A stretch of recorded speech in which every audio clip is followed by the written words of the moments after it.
All right, man, peace. You know, brothers, in today's social media atmosphere where everyone is interested in likes and clicks and trying to associate themselves with whatever's trending and whatever's hot, it never ceases to amaze me how low people will go in order to cultivate their own cult of personality. In the aftermath of Nipsey Hussle being gunned down in a ritualistic sacrifice to the moon goddess, all of his so-called entertainment friends popped up out of the woodwork to claim that they were so close to him or they were going to create this tribute for him.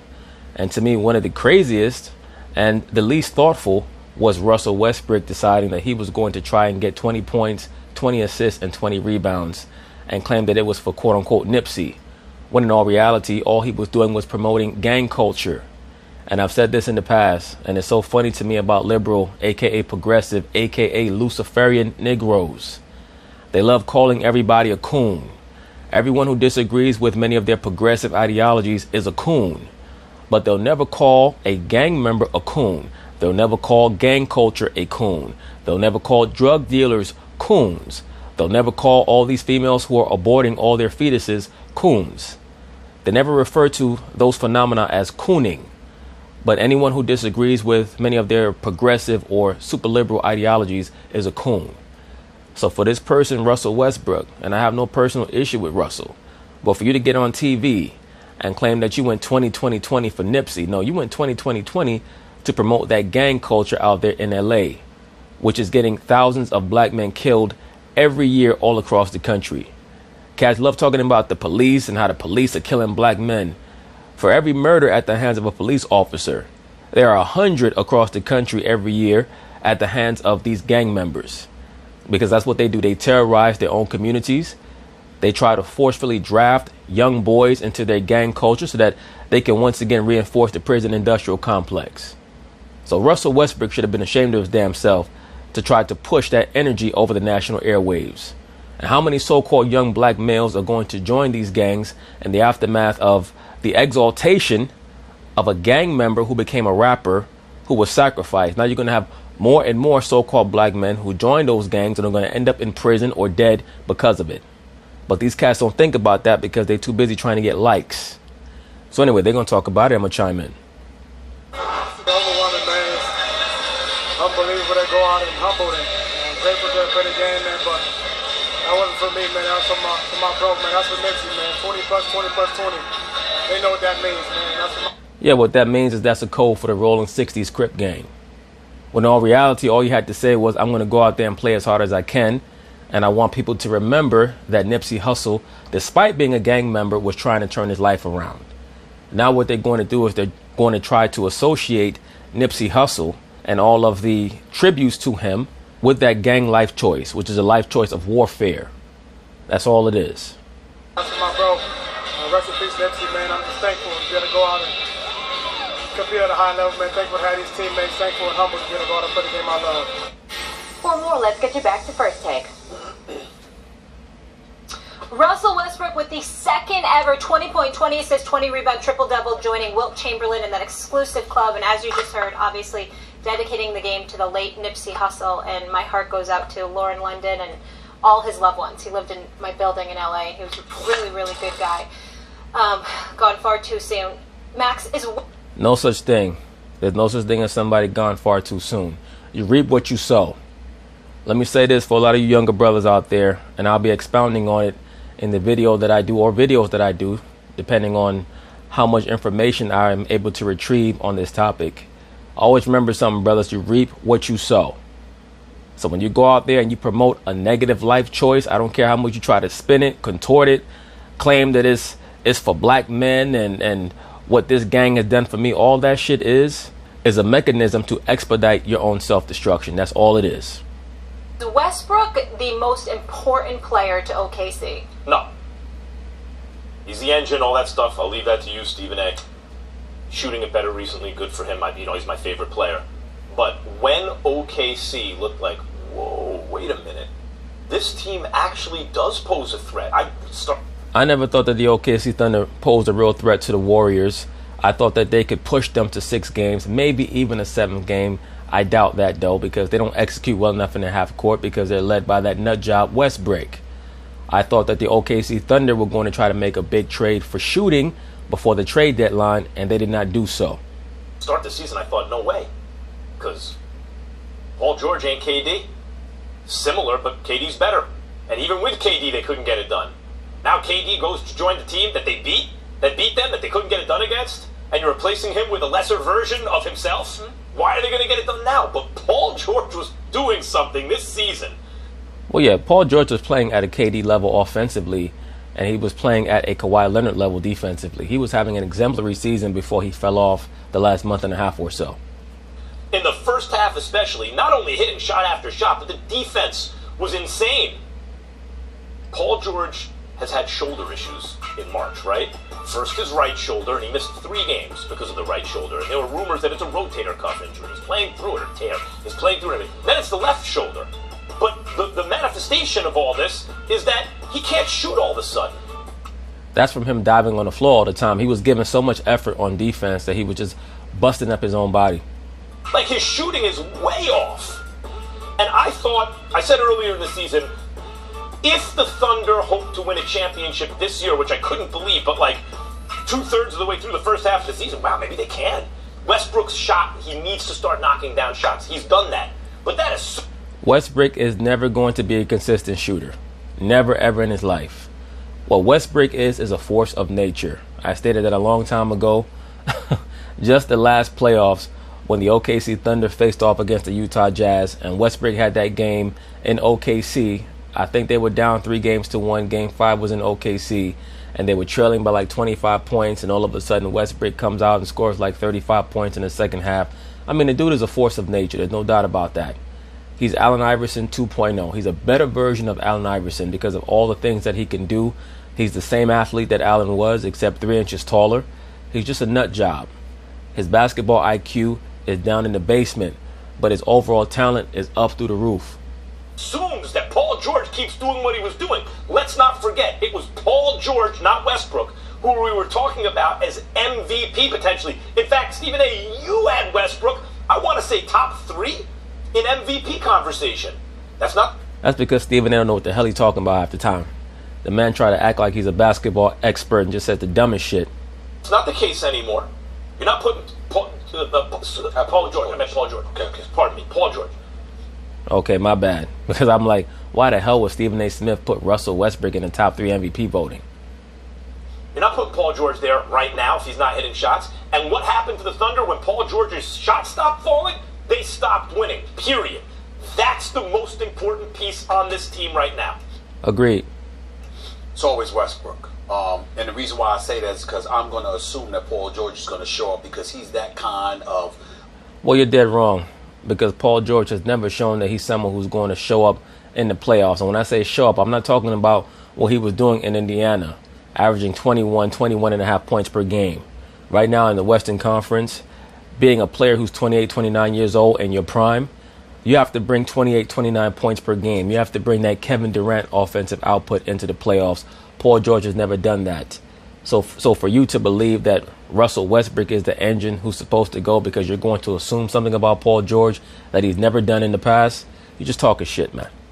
Of star that methodically chops away at you. He plays on both ends of the floor. He's ultra cool. He can make or miss shots, but finds different ways to beat you and different ways to make himself effective in a game. And Well, the real issue is that Paul George is not going to be the best player on a championship team. People might not like me saying that, but it's just the truth. If your best player is Paul George, you're not going to win a championship. To be quite frank with you, Paul George is really a third best player on a championship team. I'm not even quite sure if he's second best player quality. I would say that he's a better version of Klay Thompson. That's what Paul George is. The biggest gift about Paul George, Max, that I think you're missing is that Paul George, whereas he can find ways to beat you, he almost never beats himself. He almost never hurts the team. It's just that there are levels to the degree that he helps the team, depending on how much he's on. Russell Westbrook has the opportunity to hurt the team. He's averaging 4.5 turnovers a game. Because he's a terrible decision maker, that's why.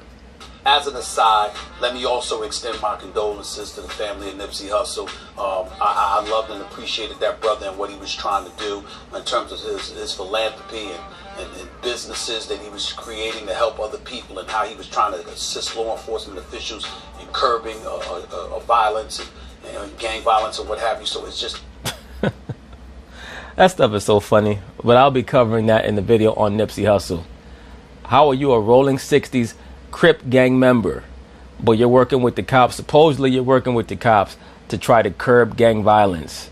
In all reality, either he was an informant for the cops, an undercover for the cops, or if he was sincere, let's say he's not one of those two things, then he's someone who was too embarrassed to admit that he'd made a mistake in joining that gang in the first place. And now, you know, he has to try to, in some type of way, to express his guilty conscience, try to bring the cops and the gangs together when it's very obvious that the gangs have to go. The so-called black man has to return to his real culture, a culture of construction and not destruction. And stop blaming the so-called white man for what we're doing to ourselves. We give the so-called white man too much power.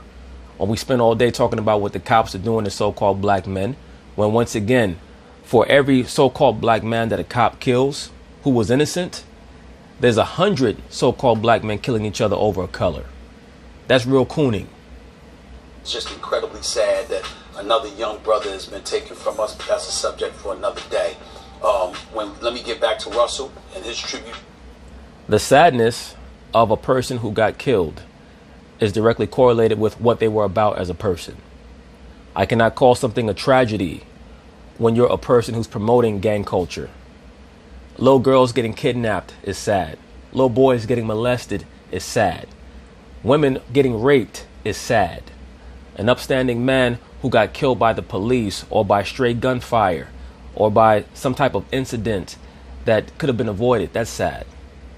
Someone who reaped what they sowed, that's not sad. That's judgment, and that's something for all of us to learn from. I'm not trying to be crass. I'm not trying to be callous. There's nothing against the brother. I've heard many of his interviews in the aftermath of his demise. He seemed to be a very difficult person to not like personally, because it's very clear that he was intelligent.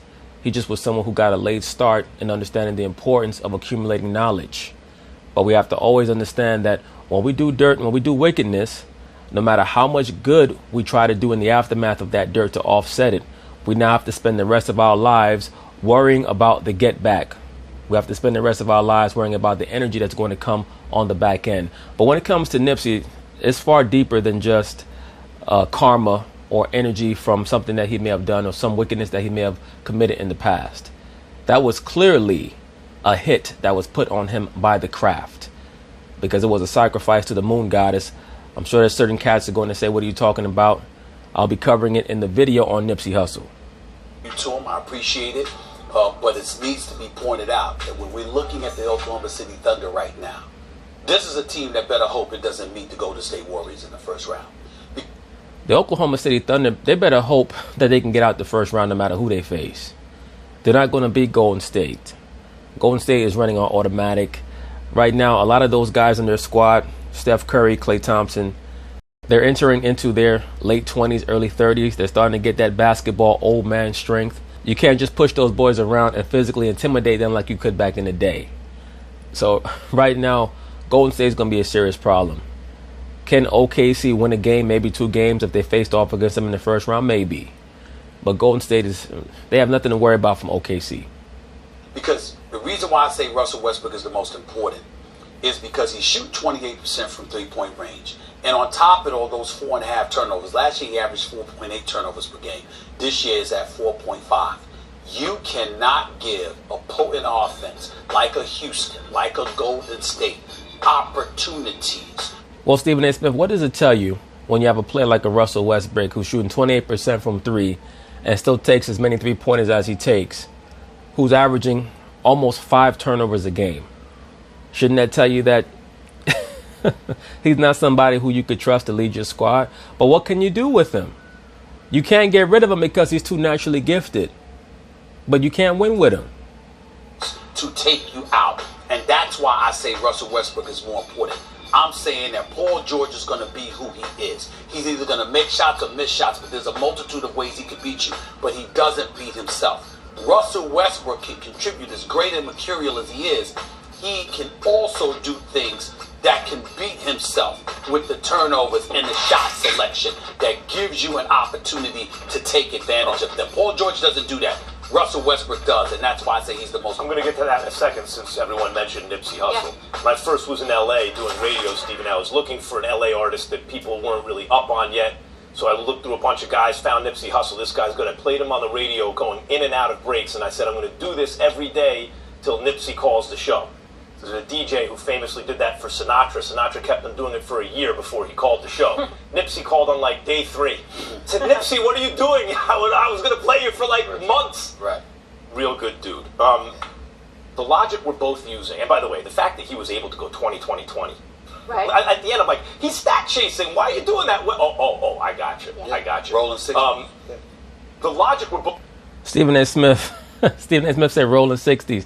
Now, Stephen A. is smart enough to know that Russell Westbrook should not be trying to promote that gang lifestyle, but he's not going to say anything right now about it, or at least I've not heard him say anything right now about it, because it's a quote-unquote sensitive time.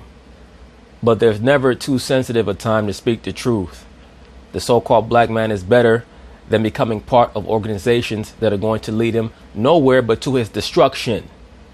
That's what these gangs have done for the past 50 plus years, man. There's no getting around that. So for Russell Westbrook to get on TV talking about he went 20-20-20 for Nipsey. No, you didn't. You went 20-20-20 to promote that gang. Maybe you're a gang affiliate, Russell Westbrook. Who knows? You're from the LA area. Maybe that's why you did that. I just don't understand how he could not understand the irresponsibility of promoting an energy like that on national TV.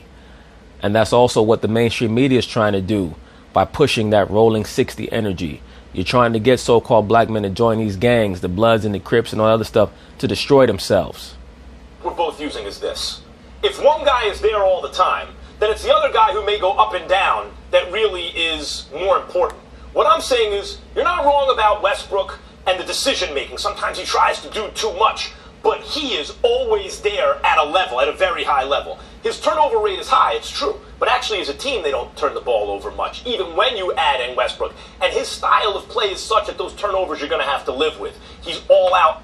Yes, you're going to have to live with those turnovers. You're also going to have to live with going out of the playoffs in the first or second round, because that's what's going to happen. But that's okay, because once again, he's just an action star. That's all Russell Westbrook is an action star in the NBA. He's not a serious actor. He's an action star. He's the Sylvester Stallone of the NBA, the Arnold Schwarzenegger.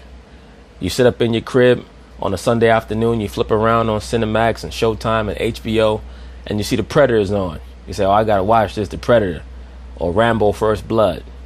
But it's not The Godfather. It's not Deer Hunter. It's not a movie that you know is going to take you into different realms and zones and so on and so forth and make you think. That's Russell. You know, and that's okay. Everybody does not have to be the cake or the tree. Sometimes you're just the decorations on the tree, or you're just the frosting on the cake.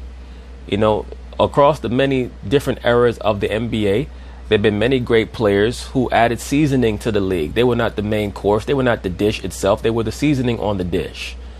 You know, certain eras, you have the Michael Jordans, the Larry Birds, the Magic Johnsons, the Dr. J's, the Isaiah Thomases. Those are the winners. Then you have the seasoning. The seasoning is the Patrick Ewings, the Reggie Millers, the Charles Barkleys, etc. They add flavor. Russell Westbrook adds flavor to this era. Wow, all the time. It is Paul George who throughout his career has actually, you consider him the consistent one. Yeah, he's consistent at a certain level, Stephen A., but not at Westbrook's level. But this year, he played better than he had ever played before, and that was the reason. You can count on Westbrook doing his thing, night in and night out. You can count on Westbrook doing his thing, all right. It's just, what are the numbers going to be?